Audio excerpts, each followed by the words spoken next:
I'm going to show something here on the screen in a second. Can you help us understand what this is? And the reason I bring this up is because folks need to understand, or excuse me, SK says this all the time. They are at the 2-yard line right now, getting ready to push into the end zone. And this is how they're doing it. So Lisa, would you mind just kind of showing us real quick what this is? What is this? What is the 4Bs and how are they using this? Well, their 4Bs is their strategy to bring us into this, what they call to generate democracy in the center there. So that's bridging, blocking, building, and belonging. And then if they can't succeed with those 4Bs, there's an unwritten B, which is breaking the systems and institutions of America.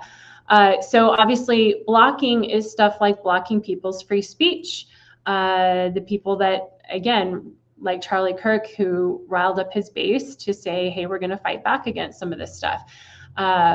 The building is like building new systems, exactly what Jenica just said, building the structures and institutions that to make us a straight democracy. So those, citizen assemblies, how we're going to do governance here in our country. The independent movement calls that omni-win.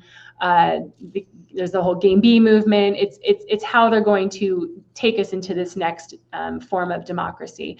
Then you have the bridging movement, which is kind of like the connective tissue. They're the ones that get R's and D's together to have these generative discussions or dialogues, folks like Braver Angels.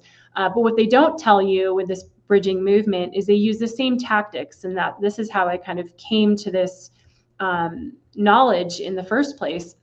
I actually wrote a whole nother article about how did Tyler Robinson get from a kid who was from a, kind of MAGA family to somebody who wanted to silence Charlie Kirk.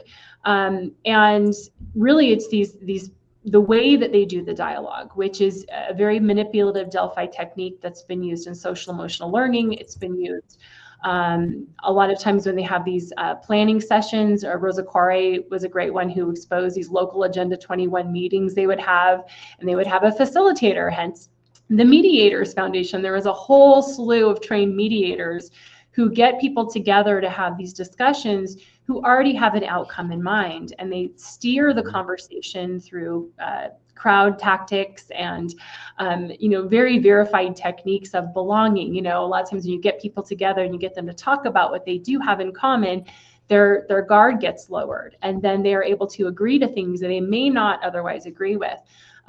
These T groups and sensitivity training tactics. So this is kind of how they're doing it. And again, if they are not, they have trained people ready to try and break our system. And that's why you see people in the streets, yes, nonviolent protests and things like that. But again, it's to overthrow the presidency and our whole entire system of governance.